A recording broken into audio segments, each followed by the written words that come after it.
this has been a big year for you. You've got a new boy at home. I have a new boy. And an album coming out. Yep. It's a lot. How could you possibly do both in 1 year? You can't, and you shouldn't. Okay, so just advice to anybody, just don't do that. Don't do it. Just turn around and run. No, it's awesome. I mean, I get to take my kids with me most of the time, everywhere I go. They always go on, well, Willow went on tour with me. I don't think I've been away from her longer than 4 days at a time. I think if you were to look up codependency in the dictionary, it would be us cheek to cheek, smiling. But no, I have a rad job, so it's not really a job. But having the kids thing is like, Overwhelmville. Yeah, and it seems like with this album, there was so much depth of thought. Yeah, I'm an overthinker. I process everything, I analyze everything, I overthink everything. I feel too much. I'm super sensitive, that's why I think I'm tough. Or I've pretended to be tough all my life. So yeah, I mean, I write, and I just write, and I think, and I write, and I worry. My stepmom tells me that worry is like a rocking chair. It keeps moving, but it never goes anywhere. Wow. I'm like, okay, well, what does that mean? Like, what do I do? Now I'm worried about that saying. Does that...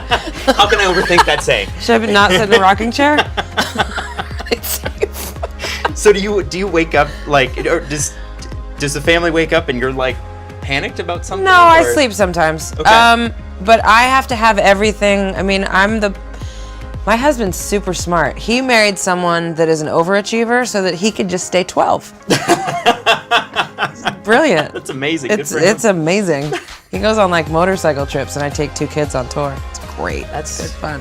And that's where those relationship songs come from. Well, and I was going to ask because there's such I want to stab him with a fork. Right. There's a dichotomy because there's that moment in some of those songs where you're like, I want your blood. You punched a hole in the wall and I framed it. Well, that happened. That was true. We got into a really big fight when we used to fight back in the day. We used to have epic fights. Our friends would sit and watch and make popcorn. This is on the radio, but you said that smiling. Yeah. So we used to have epic fun. They were good at it. I would be on top of the grotto, like throwing my wedding ring across the lawn, screaming, "Get out, or I'm never going to see any of you again if you're friends with him." Amazing. But yeah, he punched a hole in the wall, and I was like, I should frame that. It's like a masterpiece. You did that with feeling. That was passion. So I did. I framed it. How long did that stay up for? Till I sold the house. About 10 years. Good feature. Yeah, I thought it was amazing. They wanted me to redo it before I put the house on sale. Come on, that's all right. What I thought so. Really? What About Us is it's a great song, but there's so many great songs on this album, and I'm excited for people to hear it. Thank you.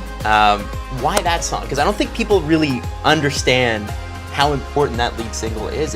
It's kind of the introduction to the new piece, and you get it a couple months before the album comes out. It's supposed to generate excitement. Why'd you go with that?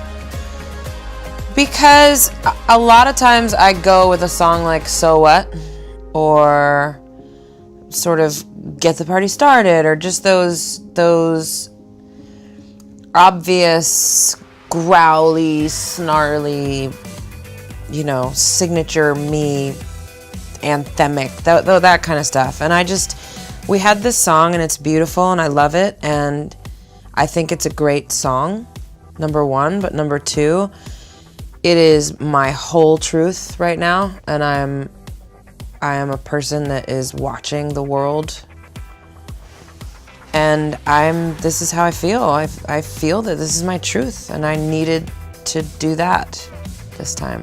Well, that line about a billion hearts, and you sold us down the river, is that a statement on what's happening right now? Is that your life? Is that the world? Is that...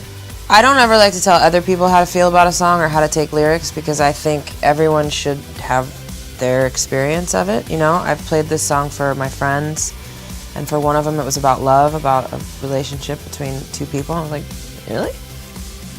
But for me, it's sort of, I just feel like government in general has failed people all over the world. And I feel like, again, going back to beautiful trauma, I feel like life is traumatic, and we're all going through really human, painful stuff in our own lives, in our own families, in our own selves. And then you look at the world and what's happening in the world, and it's scary. It's the scariest I've ever known. And I'm a mom, and I'm bringing up kids in this world, and I'm just super... It's traumatic. There's a lot of traumatic stuff going on. However, there's also a lot of beautiful people in the world. There's a lot of beautiful experiences to be had, and memories to be made, and laughter to be laughed. And I think that that's important to remember and to remind each other. And we are 1 billion beautiful hearts, or 7 billion beautiful hearts, or maybe 6.5 million beautiful hearts. And it's hard to remember that sometimes. Like when I went to Haiti with UNICEF, these people have nothing, and their water is dirty, and they're sick, and there's kids that are malnourished, and yet, yeah. So human beings just never lose their ability to have a good time.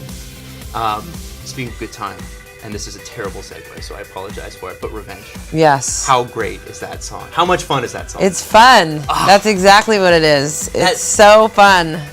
I played that for my mom, and I didn't know how that was going to go, and she's like, oh my God, I love it. Great. Yeah. Well, and it's the opposite of serious. Yes. Which is nice. Yes. But it's still real. It's honest. Yeah. And sometimes you just want to call everybody every name that is called in that song. Absolutely. And we got to talk about who the person who features on it. And yes. Well, obviously we won't put this out there until it's time, but Eminem. Eminem. He's my favorite. He is. He's my favorite. Did you guys work directly in the studio together? No, we never have. What's our 4th song together? Never. I wrote him a very long email telling him, professing my love to him, and he recorded it in, what was it, Rio de Janeiro? And then sent it back to me, so, yeah. And was it, like, it's just... He's the best. People get up in arms about, he's misogynistic, he's this, homophobic. The thing I love about Eminem is that he will say whatever is going to offend people, and I find that people are just more and more offendable as we go, so it's actually really enjoyable to watch. It's really easy. Awesome. What do you want people to take away from this? Feelings.